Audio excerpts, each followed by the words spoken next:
Hey guys, how's it going? It is Kyra here with another Awaken Chaos Era video. And in today's video, I'm going to be talking about the top 10 elite heroes here in Awaken Chaos Era. These are actually going to be ones that are not just good for an elite hero, they're actually pretty good, worth your resources, especially if you don't have their particular role filled in an elite or a legendary hero. Before I begin, I do want to say that this is in no particular order. I'm just going to be going through in the index on the top 10 good ones in order of faction here. This game is not about ordering on who's the best and who's the worst. It's about synergy and team comps, but it's more about talking about these effects and how they can apply to the heroes you've pulled here in Awaken Chaos. Let's start with a popular one and a good one here in Connor. Every account gets this character guaranteed on every account. He's actually legitimately amazing. He's useful all the way from the beginning of the game all the way to the end game. I feel like when I was first starting to play this game, I was worried, like a lot of people were talking about how good he is. Is he actually good later? You know, if you have better heroes, do people outscale him? Is he even worth the resources? Whatever. I think he is. I think he totally is if you fully go all in and max him, if he's actually worth it. Because a lot of the good healers, like the top tier healers in this game, are all legendaries. So if you don't have something like that, totally worth it to invest in him. And even still, there was a lot of situations because he provides a shield and a heal. I kind of liked him a little bit more in a lot of situations. Let's get into his kit. He has 10% extra attack on his trait. His auto attack, nothing too much here, where it deals 100% damage to an enemy with a 30% chance to apply defense down for one turn. Nothing crazy, but this is the main part of his kit. It's going to be a special and his ultimate. So grants all team members a attack up and a shield with the strength that increases based on this character's attack for 2 turns. So the shield strength increases based on his attack and attack up. Lastly, heals all team members. Healing scales with this character's attack. So he's getting a shield and a heal that both scale with his attack. So you can just kind of throw whatever gear on him. I think you just make him as fast as possible. Have the shield. Ideally, you go shield first with the attack up, and then if you need the heal, you heal him. If not, you save it until when you need it. Going to be used, especially going all the way from early progression all the way to hard void tower. Just so happens to be there's a lot of them in this faction here. We got Charles, a great hero. He's very unique in the sense that he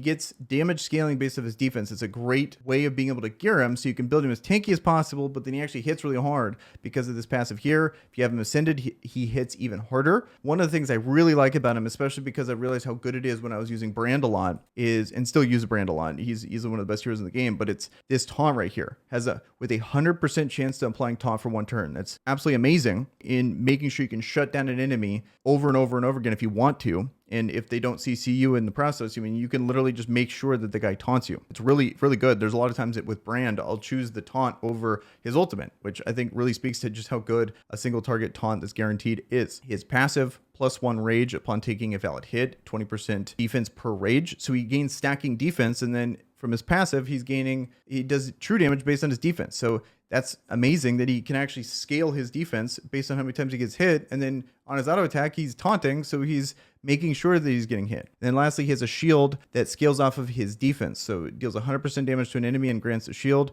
for 2 turns with strength that scales based on this character's defense. So another thing that synergizes well with defense, gives himself a little bit more sustain. The 100% damage part is probably not going to matter too much. The thing that actually matters is the shielding based on defense, and it's going to do 30% damage, 30% as true damage of his defense. So amazing hero, really easy to gear too, because you gain so many benefits. You gain survivability and you gain damage at the same time. And then next, the last one in this faction is going to be Abbott. Most of the good ones are all legendary, Methasia and Blackhorn. So it's nice that there's a few elite ones that are worth investing your resources into. This guy, he 10% max health on the trait. He has 80% damage. But the main part here is heals whichever team member has the lowest percentage of health remaining. Heals scales with this character's max health. Even though he only has B tier health, his passive is going to give him a little bit more health there. Even though he's scaling off health on only B tier, it's actually going to be a pretty decent heal. Heals a team member based on the amount of this character's max health. Applies immune to the target for 2 turns. Immune's pretty solid. You know, being able to spot heals pretty nice. Heals a team member and grants a shield with the strength equal to 50% of the lost health for 3 turns.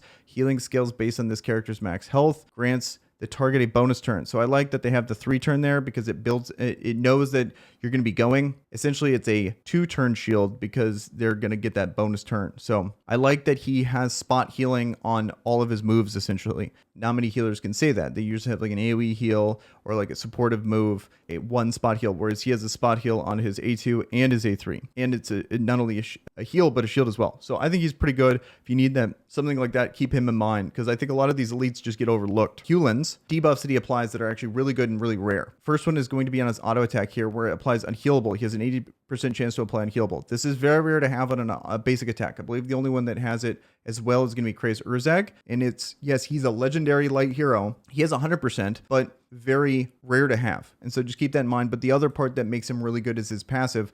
Attacks have a 50% chance to apply no positive effects. If you haven't ascended, it's a 100% chance. But no positive effects is one of the best debuffs in the entire game. And then lastly, because most of the time you're going to be using this in a poison team anyway, you get a poison on his A2. Awesome. So very cool character here. Definitely don't overlook this guy because he's going to be really useful. And if you're struggling with Queen of Tides, for example, he's a really popular choice. Next is going to be another poisoner in Valuk here. The main reason why you bring him is going to be his 50% chance to apply a poison on his basic and a 50% chance to apply poison on the attacker for 2 turns when an ally is attacked. That's going to be the main 2 reasons why you want to bring this guy.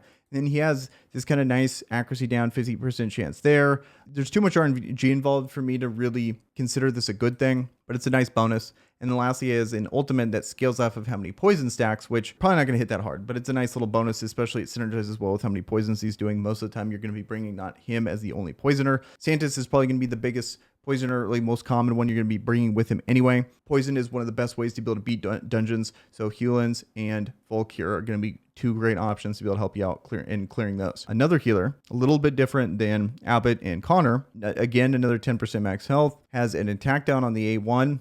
Great. 50% of the time, though, a little unfortunate, has a 2-turn cooldown, though, on the special. Heals the caster and the ally and removes all negative effects on the ally. Healing skills with this character's max health. Very quick special on the cooldown. 2-turn is super fast. So really cool there. Keep that in mind.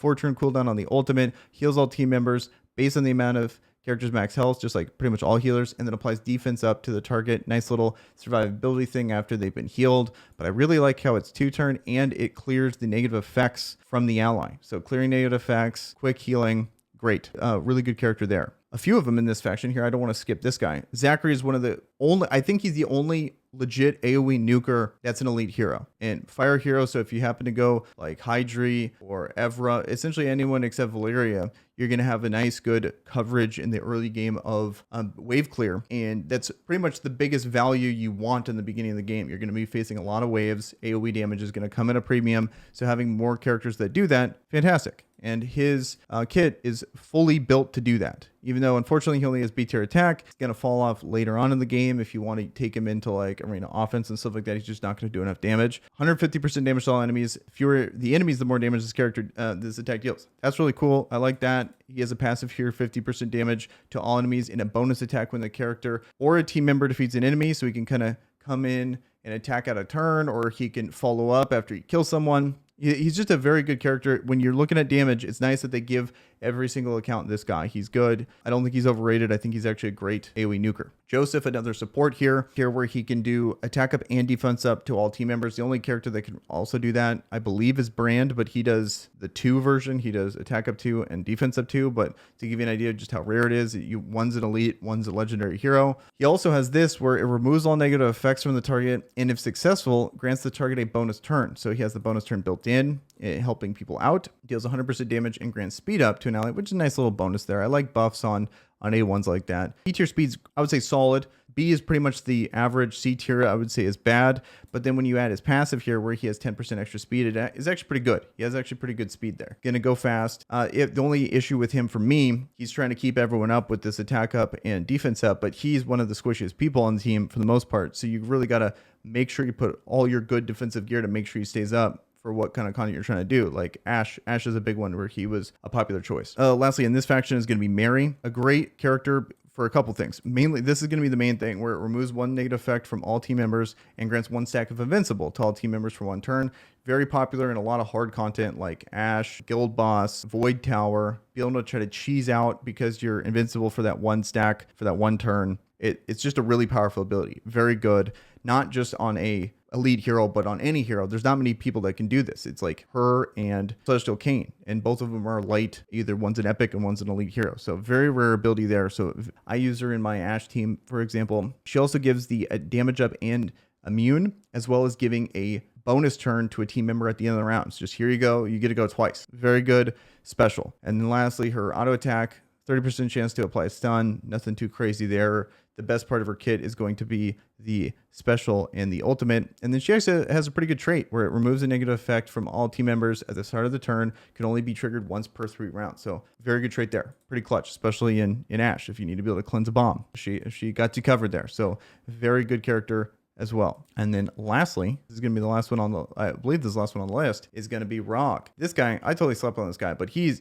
fantastic. Reason why he's fantastic. Trait here, counterattacks with damage equal to 6% of max health. First of all, he's tanky, B tier health, B tier defense, and he's going to scale off of his own tankiness just like Charles. And then his auto attack, he has another situation where 100% damage to an enemy with a 50% chance to apply taunt. So very similar to Charles there with the taunt aspect. His is guaranteed though. Then deals 100% damage to an enemy and regenerates 30% health on the special. Very survivable. Only on a 2-turn cooldown. That's great. Then his ultimate here deals 100% damage to an enemy. This attack deals bonus damage based on this character's max health. So another thing that's scaling off health. You got this right here. Counterattacks deal equal to 6% of the max health. So he's constantly being able to leverage his health, just like how Charles is leveraging his defense to be able to do damage. Very similar kits there, but one's a health-based one, one's a defense-based one. So kind of pick your poison on what you're looking for. But from what people are saying, Rogge seems to be the more popular of the two, in my opinion. But I wanted to just make sure this really quick. Yeah, so they kind of inverse it here. Rogge's 100% damage, 50% chance. He's 50% damage, 100% chance. So this is the one thing I'd like about Charles. If you're really trying to make sure you land your taunt, this guy's the way to go. But, you know, obviously one's a coin flip and one's guaranteed. So that's the one thing going for Charles. But they're both great heroes, and they're both going to help you out a ton. All right, guys, perfect timing. Server update just happened, but that's going to be it for the top 10 elite heroes here in Awaken Chaos Era. Let me know in the comments below what you guys think of the list. And with that, guys, I'm out. Peace.